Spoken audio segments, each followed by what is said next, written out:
தெய்வீக மூலிகை. முன்னொரு காலத்தில் ஒரு மடத்தில் குரு ஒருவர் இருந்தார். 2 சீடர்கள் அங்கேயே தங்கி அவரிடம் கல்வி கற்று வந்தார்கள். குரு எந்த வேலையை இட்டாலும் அவர்கள் பொறுப்பாக செய்து வந்தார்கள். ஒருநாள் குரு அவர்கள் இருவரையும் அழைத்தார். அவர், நீங்கள் காட்டிற்குச் சென்று மடத்திற்குத் தேவையான விறகுகளை கொண்டு வாருங்கள் என்றார்.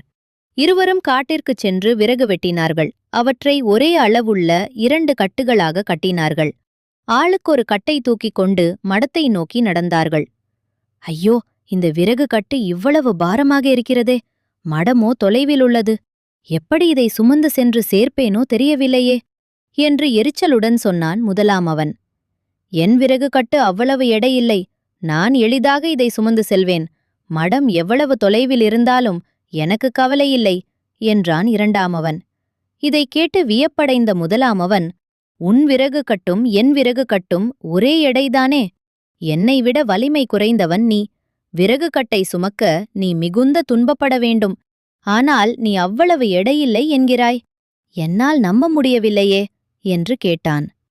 என் விறகு கட்டில் தெய்வீக மூலிகை இலை ஒன்றை வைத்துள்ளேன். இதனால் இதன் எடை எனக்கு தெரிவதில்லை என்றான் இரண்டாமவன். என்ன மூலிகை இலை? சொல். என் விறகு கட்டிலும் நானும் அதை வைக்கின்றேன் என்று ஆர்வத்துடன் கேட்டான் முதலாமவன்.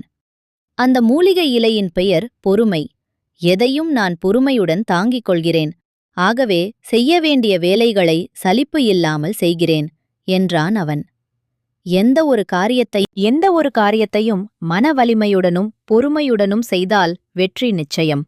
பொருள்: வினைத்திட்பம் என்பது ஒருவன் மனத்து திட்பம், மற்றைய எல்லாம் பிற. திருக்குறள் 661. ஒரு தொழிலில் திட்பம், செயலைச் செய்வதற்கு ஏற்ற உறுதி என்பது ஒருவனுடைய மனவலிமையே ஆகும். மற்ற வலிமைகள் எல்லாம் உடல் வலிமை போன்றவை சிறந்த வலிமைகள் ஆகாது. எண்ணிய எண்ணியாங்கு எய்துப எண்ணியார் திண்ணியர் ஆகப் பெறின்.